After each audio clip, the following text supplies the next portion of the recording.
환상의 골짜기에 관한 경고. 환상의 골짜기에 관한 경고라. 네가 지붕에 올라가면 어찌함인고, 설안하며 떠들던 성, 즐거워하던 고을이여. 너의 죽임을 당한 자들은 칼에 죽은 것도 아니요 전쟁에 사망한 것도 아니라, 너의 관원들은 다 함께 도망하였다가 활을 버리고 결박을 당하였고, 너의 멀리 도망한 자들도 발견되어 다 함께 결박을 당하였도다. 그러므로 내가 말하노니 돌이켜 나를 보지 말지어다. 나는 슬피 통곡하겠노라. 내 딸 백성이 패망하였으므로 말미암아 나를 위로하려고 힘쓰지 말지니라. 환상의 골짜기에 주 만군의 여호와께로부터 이르는 소란과 발핌과 혼란의 날이여, 성벽의 무너뜨림과 산에게 사무쳐 부르짖는 소리로다. 엘람 사람은 화살통을 메었고 병거탄 자와 마병이 함께하였고, 기르 사람은 방패를 드러냈으니 병거는 내 아름다운 골짜기에 가득하였고 마병은 성문에 정렬되었도다. 그가 유다에게 덮였던 것을 벗김에 그날에야 네가 숲을 곳간의 병기를 바라보았고, 너희가 다윗성에 무너진 곳이 많은 것도 보며 너희가 아랫못에 물도 모으며 또 예루살렘의 가옥을 기수하며 그 가옥을 헐어 성벽을 견고하게도 하며, 너희가 또 옛못에 물을 위하여 두 성벽 사이에 저수지를 만들었느니라. 그러나 너희가 이를 행하신 이를 앙망하지 아니하였고, 이 일을 옛적부터 경영하신 이를 공경하지 아니하였느니라. 그날에 주 만군의 여호와께서 명령하사 통곡하며 애곡하며 머리털을 뜯으며 굵은 배를 띠라 하셨거늘, 너희가 기뻐하며 즐거워하여 소를 죽이고 양을 잡아 고기를 먹고 포도주를 마시면서 내일 죽으리니 먹고 마시자 하는도다. 만군의 여호와께서 친히 내 귀에 들려 이르시되, 진실로 이 죄악은 너희가 죽기까지 용서하지 못하리라 하셨느니라. 주 만군의 여호와의 말씀이니라. 아멘. 오늘의 말씀은 예루살렘에 대한 경고라는 제목으로 이 새벽의 말씀을 함께 나누도록 하겠습니다. 이방 나라에 대한 그 심판의 메시지를 전하던 이사야 선지자는 이제 그 심판의 경고를 예루살렘으로 향합니다. 예루살렘은 아수르의 위협에서 자신의 힘으로 벗어났다고 자만하고, 하나님이 그들을 심판하기 위해 더 강력한 바벨론을 준비하신 것을 모르고 축하 파티로 먹고 취하게 됩니다.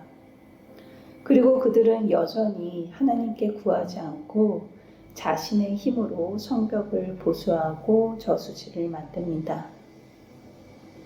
예루살렘 주민들은 아수르 군대가 철군하는 것을 보고 이제는 살았다라는 구원과 해방의 기쁨에 들떠 기뻐하고 환호를 합니다. 예루살렘 백성들은 집의 지붕에서 쉬는 관습이 있었기 때문에 예루살렘이 다른 적인 그 바벨론에게 둘러싸여 있었지만, 그 아수르 군대가 철군하는 모습을 보며 축배를 들고 있습니다. 그리고 먹고 마시고 잔치로 소란스럽고 즐거움이 가득해 보입니다. 하지만 이사야 선지자는 그 모습을 보면서 슬피 울며 통곡하고 있습니다. 1절에서 4절 말씀입니다. 환상의 골짜기에 관한 경고라. 내가 지붕에 올라가면 어찌함이고, 소란하며 떠들던 성, 즐거워하던 고을이여. 너희 죽임을 당한 자들은 칼에 죽은 것이 아니요 전쟁에 사망한 것도 아니라, 너희 관원들은 다 함께 도망하였다가 활을 버리고 결박을 당하였고, 너의 멀리 도망한 자들도 발견되어 다 함께 결박을 당하였도다. 그러므로 내가 말하노니 돌이켜 나를 보지 말지어다. 나는 슬피 통곡하겠노라. 내 딸 백성이 패망하였으므로 말미암아 나를 위로하려고 힘쓰지 말지니라. 아수르가 갑자기 물러가자 온 예루살렘 성전은 들떠 환호성을 지릅니다. 이것이 이사야에게 백성의 눈이 멀었다라는 표현을 하게 됩니다. 유다는 황폐해지고 많은 공물을 내야 했기 때문에 환호할 이유가 없는 것입니다. 그곳에는 죽은 자들이 있었지만 이들은 전쟁에서 싸우다 죽은 것이 아니라 에워싸인 성읍에서 달아나다 죽었는데, 성읍을 빠져나간 사람들은 활을 버리고 곧 활 한 번 써보지도 못한 채 결박당해 죽임을 당합니다. 그리고 지도층인 인사들은 재구시를 하지 못합니다. 예루살렘은 국가 체제로서 아주 몰락한 상태이기 때문에 예언자는 그저 통곡할 수밖에 없다고 상황을 이야기합니다. 예루살렘이 포위됐을 때 그 지도부의 무능력과 무책임이 그대로 드러났습니다. 성의 방어를 책임지는 그 사람들은 싸움을 포기하고 도망가기에 바빴습니다. 그런데도 예루살렘 주민들은 마치 자신들이 잘 싸워서 승리한 것처럼 기뻐합니다. 이들은 눈앞에 전개된 이 엄청난 사건들의 배후에서 그 작용하는 하나님의 손길을 보지 못합니다. 하나님을 찾지 않는 이들이 이기적인 모습에서 이사야는 예루살렘의 앞날이 파멸임을 알게 되었고 눈물을 흘리게 됩니다. 그리고 예루살렘 골짜기를 덮고 있었던 아수르 군대는 사실 하나님이 보내신 군대였습니다. 예루살렘이 구원자로 믿고 있었던 하나님께서 이제 예루살렘을 공격하십니다. 예루살렘이 두려움 가운데 경험했던 그 전쟁의 소란과 그 밟힘의 혼란은 하나님께로부터 온 것이었습니다. 5절에서 7절 말씀입니다. 환상의 골짜기에 주 만군의 여호와께로부터 이르는 소란과 밟힘과 혼란의 날이여, 성벽의 무너뜨림과 산악에 사무쳐 부르짖는 소리로다. 엘람 사람은 화살통을 메었고 병거탄 자와 마병이 함께하였고, 기르 사람은 방패를 드러냈으니 병거는 내 아름다운 골짜기에 가득하였고 마병은 성문에 정렬되었도다. 함께 묵상하길 원합니다. 깨달음을 얻게 하려는 하나님의 간섭을 파악할 수 있는 우리의 영적인 깨어짐이 나에게는 있나요? 모두가 기뻐했지만 이사야만은 슬피 통곡하였습니다. 바로 영적인 깨어짐으로 모든 것을 운행하시는 하나님의 섭리를 알았기 때문입니다. 우리에게 닥친 수많은 사건들을 영적 깨어짐으로 바라볼 수 있는 그 분별력이 있길 기도합니다. 아수르가 예루살렘 주변의 모든 골짜기에 진을 치고 성문을 향해 공격 부대를 전진 배치하자 예루살렘도 성을 방어하기 위해 긴급하게 조치를 합니다. 사람들은 왕궁에 속한 무기고에서 병기를 꺼내 무장하고 또 균열이 간 성벽을 보수하고 예루살렘을 요새화시킵니다. 8절에서 9절 말씀입니다.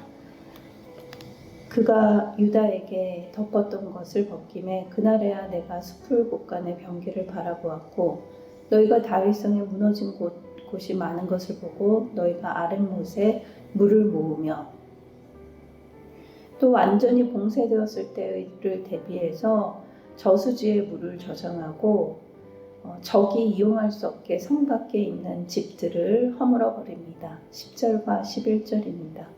또 예루살렘 가옥을 개수하며 그 가옥을 헐어 성벽을 견고하게 하며 너희가 또 옛 못에 물을 위하여 두 성벽 사이에 저수지를 만들었느니라.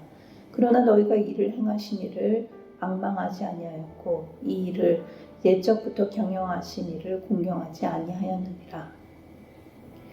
예루살렘은 전시체제에 돌입하여 성을 방어하기 위해서 모든 준비를 철저하게 마칩니다. 그러나 이런 위기의 본질에 관해서는 어떠한 관심도 예루살렘은 기울이지 않습니다. 그들은 숲을 곳간의 병기는 바라보지만 이를 행하시는 하나님은 바라보지 않습니다. 그들은 인간의 힘으로 하려는 노력을 최선을 다해서 노력했지만 하나님을 의지하지 않습니다. 그들은 하나님의 뜻과 인도는 바라지 않습니다. 이 모든 일을 다 계획하셨는데도 불구하고 그분을 생각하지도 공경하지도 않는다고 말합니다. 아수르 군대가 철군한 후에도 그들에게는 아무런 변화가 없었습니다. 이사야는 이런 그들에게 회개를 촉구했지만 이들의 반응은 냉소적이었습니다. 12절과 13절입니다. 그날에 주 만군의 여호와께서 명령하사 통곡하여 애곡하며 털을 뜯으며 굵은 배를 띠라 하셨거늘 너희가 기뻐하며 즐거워하여 소를 죽이고 양을 잡아 고기를 먹고 포도주를 마시면서 내일 죽으리니 먹고 마시자 하는도다. 내일 죽더라도 오늘 먹고 마시자며 끝까지 그들은 돌이키지 않았습니다. 그 결과 유다를 향한 하나님의 심판의 작정은 더 견고하게 굳어져 하나님은 이사야의 귀에 진노의 말씀을 선포하십니다. 14절 말씀입니다. 만군의 여호와께서 친히 내 귀에 들려 이르시되 진실로 이 죄악은 너희가 죽기까지 용서하지 못하리라 하셨느니라. 주 만군의 여호와의 말씀이니라. 이 죄악은 너희가 죽기까지 용서하지 못한다는 그 진노의 말씀을 전하십니다. 하나님께 대한 철저한 불신은 결국 하나님의 진노를 불러오게 됩니다.